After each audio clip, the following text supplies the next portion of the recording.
एक खूबसूरत और धूप भरी सुबह झील के किनारे एक छोटे से अंडे से एक प्यारी सी बत्तख निकली। इसका नाम नूना था। नूना का रंग पीला था और उसके पर बादलों की तरह नरम थे। नूना अपनी फैमिली के साथ पानी के करीब रहती थी। हर रोज वो अपने भाई बहनों को झील में तैरते और खेलते देखती, मगर नूना को पानी से डर लगता था। इसकी माँ ने प्यार से कहा, आओ नूना, पानी में आकर तैरना सीखो।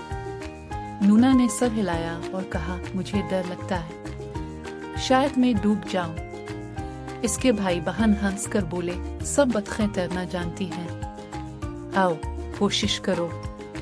लेकिन नूना घास पर बैठकर दूर से उन्हें देखती रही। इसका दिल उदास था क्योंकि वो पानी में जाने की हिम्मत नहीं कर पा रही थी। एक दिन इसके करीब एक छोटी सी मेंढक आई जिसका नाम लूलू था।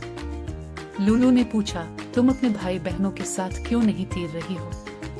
नूना ने आह भरी और कहा, मुझे डर लगता है, मैं नहीं जानती कैसे तैरा जाता है। लूलू मुस्कुरा कर बोली, कोई बात नहीं, मुझे भी शुरू में पानी में कूदने से डर लगता था, लेकिन मैंने आहिस्ता आहिस्ता सीखा।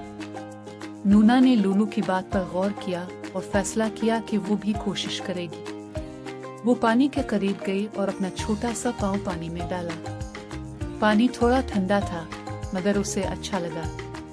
फिर उसने एक और कदम बढ़ाया, फिर तीसरा कदम, और अचानक उसे महसूस हुआ कि वो पानी में तैर रही है।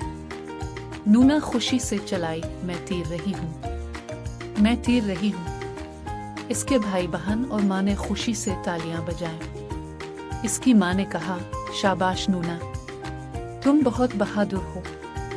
इस दिन के बाद नूना सबसे पहले पानी में जाती और सबसे आखिर में बाहर आती। इसे मालूम हो गया था कि जब हम अपने डर का सामना करते हैं तो वो खुद ही खत्म हो जाता है।